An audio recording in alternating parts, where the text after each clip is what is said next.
Le cytosquelette, c'est en fait l'assemblage de multiples protéines entre elles pour former une sorte d'ossature à la cellule qui va notamment lui donner sa forme avec celle de la membrane. Mais contrairement à l'ossature de notre organisme, ces assemblages de protéines sont instables, ils peuvent changer dans le temps. Il peut y avoir des périodes d'assemblage suivies très rapidement de périodes de séparation des protéines entre elles. Donc on a des phénomènes extrêmement dynamiques tout au long de la vie de la cellule. On distingue 3 familles de protéines formant des filaments, formant elles-mêmes l'ensemble du cytosquelette. Il y a les microfilaments ou filaments d'actine qui sont les plus fins. Il y a les microtubules qui sont les plus épais et les filaments intermédiaires.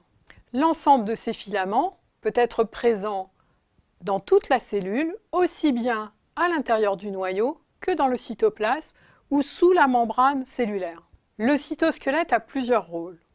Premièrement, donc, il donne sa forme à la cellule. Mais il assure aussi des fonctions de transport, comme des rails, à l'intérieur de la cellule sur lesquels les différents éléments intracellulaires vont pouvoir se déplacer.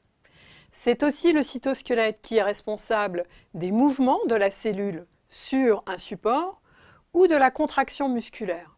Et le cytosquelette est aussi important pour le transfert des ARN messagers à l'intérieur du noyau vers le cytoplasme et pour l'activité enzymatique et métabolique de la cellule.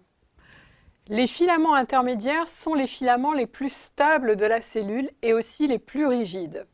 On les trouve autour du noyau, à l'intérieur du noyau, et c'est sur ces filaments intermédiaires qu'est condensée la chromatine et l'ADN, et on en trouve dans le cytoplasme en réseau et sous la membrane de la cellule. Il y a différents types de filaments intermédiaires en fonction du type cellulaire. C'est une information importante parce qu'elle signe en quelque sorte l'origine cellulaire et de quel organe vient cette cellule. Et c'est une information qui est utilisée notamment quand on a des cellules cancéreuses pour connaître l'origine de ce cancer.